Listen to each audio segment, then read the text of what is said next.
Hello friends, welcome to my YouTube channel. आज जो हम टॉपिक डिस्कशन करने जा रहे हैं वो है अपने पास कार्बोहाइड्रेट, जो कि एक न्यूट्रिशन का टॉपिक है। न्यूट्रिशन बायोकेमिस्ट्री वगैरह के अंदर में अपन पढ़ते हैं। जनरली अपने को पता होना चाहिए कि कार्बोहाइड्रेट होता है क्या है। ठीक है, तो कार्बोहाइड्रेट अपने पास, जैसे कार्बोहाइड्रेट के बारे में अपन आज के टॉपिक के रिगार्डिंग डिस्कशन करेंगे। बाकी आप लोग को यदि और टॉपिक्स वगैरह के रिगार्डिंग आप लोग को वीडियोस चाहिए तो आप लोग कमेंट बॉक्स में उस टॉपिक का नाम जरूर लिखते हैं, जिससे आप लोग पास मैं ट्राई करूंगा कि उस टॉपिक के रिगार्डिंग आप लोग को मैं वीडियो बना सकूं। ठीक है, तो सबसे पहले क्या होता है कि कार्बोहाइड्रेट क्या होता है। कार्बोहाइड्रेट जैसे किसके जैसे कंपोनेंट्स वगैरह लेके चलते एक ऑर्गेनिक कंपोनेंट होता है।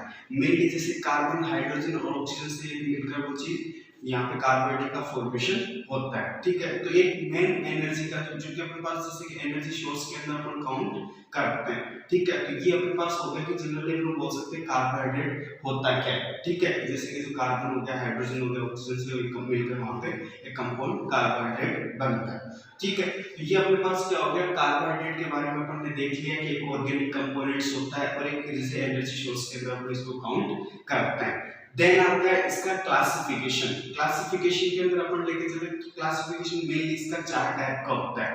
ठीक है, जैसे कि मोनोसेकेराइड हो गया, डाइसेकेराइड हो गया, ओलिगोसेकेराइड हो गया और पॉलीसेकेराइड हो गया। ठीक है, तो ये अपने पास क्या हो गया कि अपने पास इसके अपन टाइप्स के अंदर क्लासिफिकेशन के अंदर अपन काउंट करते हैं। ठीक है, तो सबसे पहले अपन देखेंगे जैसे कि मान लो कि जो अपने पास रहेगा, सबसे पहले मोनोसेकेराइड क्या होता है। अब मोनोसेकेराइड के बारे में अपन लेके चले कि मोनोसेकेराइड क्या होता है। एक अपन इसके अंदर जो इसके बारे में अपन देखेंगे कि मोनोसेकेराइड क्या होगा। सबसे पहले जो सिंपलेस्ट जो कार्बोहाइड्रेट होता है उसके अंदर अपन काउंट करते हैं मोनोसेकेराइड। इसके अंदर जो कार्बन यूनिट होती है वो कितनी होती है, एक होती है। एक कार्बन यूनिट से मिलकर बना होता है कि वो कौन सा रहेगा अपने पास, मोनोसेकेराइड। मोनोसेकेराइड के अंदर जो कार्बन यूनिट कितनी होगी अपने पास, एक होगी। ठीक है, एग्जांपल लेके चले जैसे ग्लूकोज हो गया, फ्रक्टोज हो गया और गैलेक्टोज हो गया। तो ये किसके अंदर आते हैं अपने पास, मोनोसेकेराइड के अंदर काउंट होते हैं। तो इसके अंदर अपन जैसे सबसे पहले अपन लेके चले कि ग्लूकोज वगैरह हो गया, ग्लूकोज हो गया, फ्रक्टोज हो गया या गैलेक्टोज हो गया। तो ग्लूकोज क्या होता है, ग्लूकोज अपन ये बोल सकते हैं कि जैसे जो सिंपलेस्ट जो मोस्ट इंपोर्टेंट जो एनर्जी सोर्स के अंदर अपन इसके अंदर मोनोसेकेराइड के अंदर काउंट करें तो वो होता है अपने पास ग्लूकोज के अंदर अपन काउंट करते हैं। ठीक है, तो ग्लूकोज अपने पास क्या हो गया, एक मोनोसेकेराइड, एक प्राइमरी अपन का जो कार्बोहाइड्रेट के अंदर भी काउंट करें मोनोसेकेराइड के अंदर तो वो होता है अपने पास ग्लूकोज।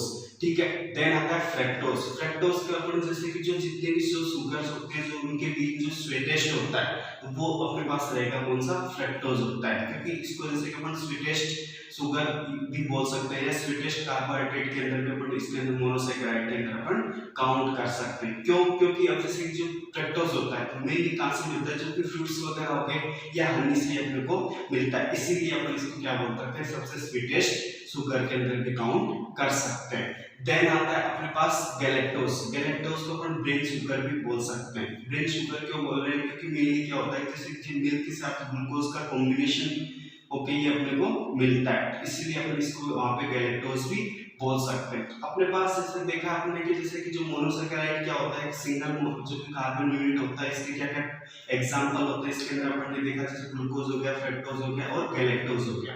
ठीक है, अब जो अपने पास जो नेक्स्ट अपन देख रहे हैं वो है डाइसेकेराइड। डाई का मतलब अपने नाम से इस चीज को कंफर्म कर सकते हैं कि दो मोनोसेकेराइड कंपोनेंट्स होते हैं। ठीक है, लेकिन इसके अंदर क्या होता है कि दो मोनोसेकेराइड्स रहते हैं लेकिन एक वाटर मॉलिक्यूल्स क्या होता है वहां पे रिमूव आउट होता है। जैसे एग्जांपल अपन लेके चले, जैसे ग्लूकोज हो गया, ग्लूकोज के दो कंपोनेंट्स अपन इसके अंदर काउंट कर रहे हैं। ग्लूकोज का फॉर्मूला अपने पास होता है C6H12O6।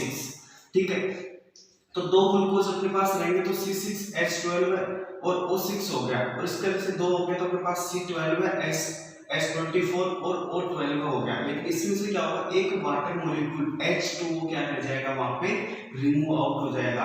तो H12 वहां पे रिमूव आउट हो रहा है तो इसका मतलब अपने पास क्या हो जाएगा, वहां पे H12 को अपन बाहर रिमूव करते हैं तो अपने पास हो जाएगा C12 S22 और O11 अपने पास क्या रह जाएगा, वो उसके अंदर अपन डाइसैकेराइड के अंदर अपन काउंट कर लेंगे। एग्जांपल के बेसिस पे लेके चले, जैसे माल्टोज हो गया, लैक्टोज हो गया और सुक्रोज हो गया। तो अब अपन माल्टोज वगैरह के बारे में देखेंगे, माल्टोज वगैरह क्या होता है, लैक्टोज क्या होता है और इसके अंदर अपने पास सुक्रोज क्या होता है। ठीक है, तो अब जैसे कि मान लो कि अपने पास जैसे माल्टोज का अपन एग्जांपल लेके चले, जैसे ग्लूकोज अपन वहां पे क्या है, दो मोनोसैकेराइड वहां पे इंक्लूड है, लेकिन एक वाटर मॉलिक्यूल्स क्या हो जाएगा वहां पे रिमूव आउट हो जाएगा। लेकिन लैक्टोज के अंदर अपन क्या लिख सकते हैं, लैक्टोज के अंदर अपने पास इंक्लूड होगा ग्लूकोज प्लस, वहां पे अपन लिख सकते हैं जैसे कि जो अपने पास रहेगा जो कि ग्लूकोज प्लस अपन वहां पे फ्रक्टोज को अपन काउंट कर सकते हैं। अब अपन जो देख रहे हैं वो अपने पास जैसे कि अपने पास हो गया माल्टोज के बाद में अपन देखते हैं वहां पे लैक्टोज। लैक्टोज किससे मिलकर बना होता है, इसके अंदर ग्लूकोज प्लस गैलेक्टोज काउंट होता है, एक वाटर मॉलिक्यूल्स क्या होता है इसके अंदर रिमूव आउट हो जाएगा। क्योंकि डाइसैकेराइड के अंदर अपन पहले पढ़ चुके हैं कि डाइसैकेराइड के अंदर क्या होता है कि दो अपने पास मोनोसैकेराइड्स होते हैं, लेकिन एक वाटर मॉलिक्यूल्स क्या होता है वहां पे रिमूव आउट होता है। ठीक है, तो देन अपने पास नेक्स्ट जो अपने पास रहेगा उसके अंदर अपन लेके चल सकते हैं सुक्रोज। सुक्रोज के अंदर क्या होता है ग्लूकोज प्लस, वहां पे अपने पास क्या रहेगा, अपन उसके अंदर फ्रक्टोज को इंक्लूड कर सकते हैं, इसको अपन कैन शुगर भी बोल सकते हैं। ठीक है, इसके अंदर भी क्या होगा अपने पास वाटर मॉलिक्यूल क्या होता है वहां पे रिमूव आउट होगा। देन आता है अपने पास इसके बाद में ओलिगोसैकेराइड। ओलिगोसैकेराइड के अंदर क्या होता है 3 to 9 मोनोसैकेराइड यूनिट्स के अंदर काउंट होती है। ठीक है, जैसे कि रेफिनोज वगैरह इसके एग्जांपल अपन लेके चल सकते हैं, और इसके अंदर भी वाटर मॉलिक्यूल क्या होंगे वहां पे एक्सपेल आउट होंगे, रिमूव होंगे।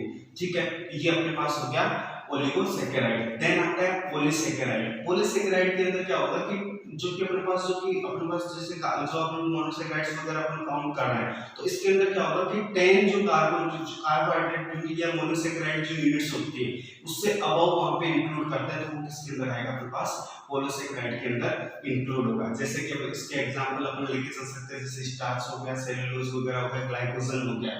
ठीक है, तो ये किसके अंदर आता है अपने पास पॉलीसैकेराइड के अंदर काउंट होंगे। तो ये अपन ने देखा कि क्लासिफिकेशन के अंदर अपन ने देखा कि 4 टाइप का क्लासिफिकेशन होता है। इसके अंदर अपन लेके चले, सबसे पहले आता है अपने पास मोनोसैकेराइड और डाइसैकेराइड, ओलिगोसैकेराइड और पॉलीसैकेराइड। मोनोसैकेराइड के अंदर एक कार्बन यूनिट होती है, लेकिन डाइसैकेराइड के अंदर दो मोनोसैकेराइड यूनिट इसके अंदर काउंट होती है। लेकिन क्या होता है अपने पास जैसे कि वो काउंट होगी, लेकिन अपने पास एक वाटर मॉलिक्यूल्स क्या होता है वहां पे डाइसैकेराइड के अंदर रिमूव होता है। देन अपने पास आता है उसके बाद ओलिगोसैकेराइड। ओलिगोसैकेराइड के अंदर क्या होता है 3 to 9 मोनोसैकेराइड यूनिट्स इंक्लूड होती है, और इसके अंदर भी वाटर मॉलिक्यूल्स क्या होते हैं रिमूव आउट होते हैं। और पॉलीसैकेराइड्स के अंदर अपने पास 10 अपन वहां पे मोनोसैकेराइड यूनिट को अपन काउंट करते हैं। एग्जांपल अपन देख सकते हैं, इसके अंदर एग्जांपल अपन लेके चले, जैसे वहां पे सेलुलोज वगैरह हो गया, स्टार्च वगैरह हो गया। अब इसके अंदर जो अपन देखेंगे कि जो होता है सोर्सेज वगैरह के अंदर जैसे किसके थ्रू अपने को वहां पे ज्यादा कार्बोहाइड्रेट मिलता है, तो इसके अंदर जैसे अपन सोर्सेज वगैरह के अंदर हो गया सीरियल्स वगैरह हो गई, पल्सेस वगैरह हो गई, नट्स हो गई, रूट्स वगैरह अपन काउंट करते हैं। और शुगर कैन, जो कि शुगर कैन के अंदर सबसे ज्यादा हाईएस्ट अमाउंट में अपने को कार्बोहाइड्रेट मिलता है। ठीक है, क्योंकि अपने को पता है, अपने देखा था जैसे कि वहां पे अपन जो फ्रक्टोज वगैरह की कंडीशन वगैरह के अंदर भी अपन ने देखा था कि वहां पे अपने पास जैसे शुगर केन के अंदर क्या होगा सबसे हाईएस्ट अमाउंट में अपने पास क्या मिलेगा वहां पे कार्बोहाइड्रेट अपने को मिलता है। तो ये मेनली सोर्सेज वगैरह होते हैं, जिसके अंदर सीरियल्स वगैरह हो गए, पल्सेस वगैरह हो गए, नट्स हो गई, रूट्स वगैरह इसके अंदर अपन काउंट करते हैं। देन आता है इसके फंक्शंस। फंक्शंस क्या होंगे, फंक्शंस सबसे पहले तो कि जो कि कार्बोहाइड्रेट क्या करता है कि 4 किलो कैलोरी पर ग्राम के अकॉर्डिंग वहां पे अपने को एनर्जी प्रोवाइड करवाता है। क्योंकि अपने को पता है कि जैसे कि मेनली क्या होगा कि जो कार्बोहाइड्रेट का फंक्शन अपन लेके चले कि एनर्जी सोर्सेज के लिए अपन यूज करते हैं, तो ये अपने को वहां पे एनर्जी प्रोवाइड करवाएगा। देन इसके बाद में क्या होता है कि जैसे कि अपने पास यहाँ पे एनर्जी प्रोवाइड करवा रहा है, तो मेनली मसल्स कॉन्ट्रैक्शन के लिए भी ये वहां पे हेल्पफुल रहता है, कार्बोहाइड्रेट का फंक्शन वहां पे रहेगा। और एक जो अपने पास ग्लूकोज होता है, ये भी एक अकेला एक एनर्जी सोर्स का काम कर सकता है, क्योंकि जैसे ग्लूकोज वगैरह से अपने को वहां पे एनर्जी मिल सकती है। क्योंकि ग्लूकोज अपने को पता है कि मोनोसैकेराइड होता है, तो मोनोसैकेराइड पार्ट किसका है, कार्बोहाइड्रेट का, तो एक ग्लूकोज अकेला पूरा वहां पे एनर्जी प्रोवाइड करवा सकता है। तो ये मेनली फंक्शंस वगैरह अपन देखा कि जैसे मसल्स कॉन्ट्रैक्शन वगैरह के लिए भी वहां पे हेल्पफुल रहता है, और एक ग्लूकोज भी अपने को वहां पे मेन टारगेट रहता है कि एनर्जी प्रोवाइड करवाना। और एनर्जी कितनी प्रोवाइड करवाता है, ये अपने पास 4 किलो कैलोरी पर ग्राम के अकॉर्डिंग ये वहां पे एनर्जी प्रोवाइड करवाता है। अब अपने पास रहेगा कैसे इसका जो कार्बोहाइड्रेट का डाइजेशन होता है, कैसे एब्जॉर्प्शन होता है, उस चीज के बारे में अपन पढ़ेंगे।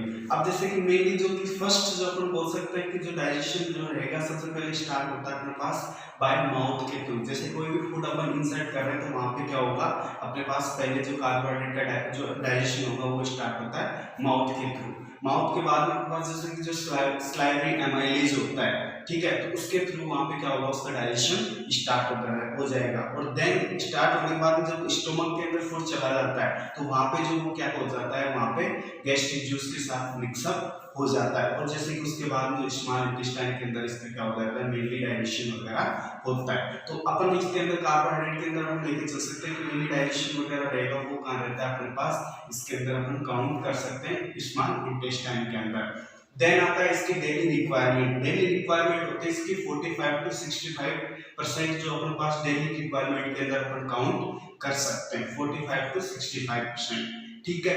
देन आता है डेफिशिएंसी। अब डेफिशिएंसी क्या होगी, जैसे कि यदि कार्बोहाइड्रेट की डेफिशिएंसी हो जाएगी तो बॉडी क्या करने लग जाती है, वहां पे फैट का यूज किया जाता है। फैट वहां पे एनर्जी के रूप में वहां पे काम आने लग जाता है। यदि फैट वगैरह यूज करने लग जाएगा जिससे क्या होगा, तो वहां पे जैसे कीटोन बॉडीज वगैरह का एक्युमुलेशन हो जाएगा और कीटोएसिडोसिस की कंडीशन डेवलप हो सकती है।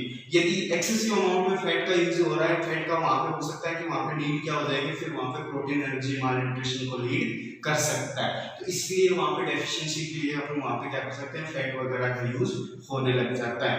तो ये जस्ट अपन ने देखा कि ओवरऑल कार्बोहाइड्रेट क्या होता है, क्या क्या इसका जैसे कि क्लासिफिकेशन होता है, कौन कौन से इसका एब्जॉर्प्शन होता है, सोर्सेज क्या होते हैं और डेफिशिएंसी या डेली रिक्वायरमेंट कितनी होती है। तो ये अपने पास टोटल अपन ने देख लिया कार्बोहाइड्रेट के बारे में, ठीक है। Thanks all of you.